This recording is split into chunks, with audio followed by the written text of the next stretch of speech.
Hello viewer, সবাই কেমন আছেন? আশা করি সবাই ভালো আছেন। আমিও অনেক ভালো আছি। আজকে আমরা দেখব মাইক্রোসফট পাওয়ার পয়েন্ট প্রেজেন্টেশনে কিভাবে ডেভেলপার ট্যাব আমরা পাবো, এই ব্যাপারগুলো আজকে আমরা দেখব। তো ভিউয়ার, চলুন তাহলে আজকের ভিডিওটি শুরু করা যাক।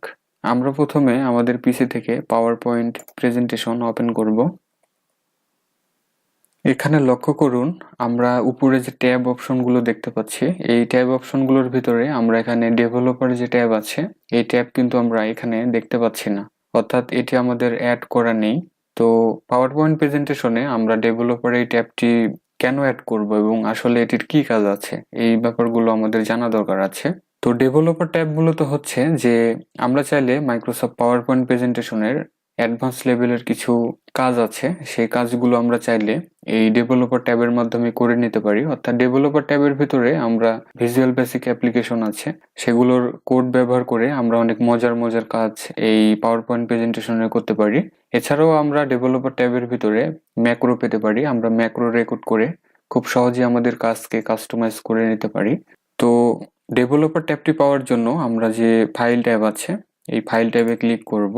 দেন বাম পাশে যে নেভিগেশন প্যান আছে, এখানে আমরা অপশনস দেখতে পাচ্ছি, এই অপশনসে আমরা ক্লিক করব। তাহলে পাওয়ার পয়েন্ট অপশনস নামের একটি উইন্ডো আমাদের সামনে ওপেন হবে। এখন বাম পাশের প্যান থেকে আমরা কাস্টমাইজ রিবন এটিকে সিলেক্ট করব। আমরা ডান পাশে দেখতে পাচ্ছি মেইন ট্যাবস নামের একটি অপশন এখানে ওপেন হয়েছে। আমরা নিচে এখানে দেখতে পাচ্ছি ডেভেলপার নামের একটি ট্যাব এখানে আছে, অপশন আছে। এটির বামে যে চেকবক্স আছে অপশন, এটিকে আমরা অ্যাক্টিভ করব, চেক করব, দেন আমরা ওকে করব। তাহলে আমরা দেখতে পাচ্ছি এখানে আমাদের ডেভেলপার ট্যাবটি আমাদের এই প্রেজেন্টেশনে অ্যাড হয়েছে। এবং ডেভেলপার ট্যাবের আন্ডার এখানে লক্ষ্য করুন অনেকগুলো রিবন বা অপশন আছে, যেমন ভিজুয়াল বেসিক আছে, ম্যাক্রোস আছে, এবং এখানে ম্যাক্রো সিকিউরিটি আছে। আমরা এই সিকিউরিটিকে এখান থেকে এনেবল করব, এই জন্য ম্যাক্রো সিকিউরিটি এই রিবনে এখান থেকে ক্লিক করব।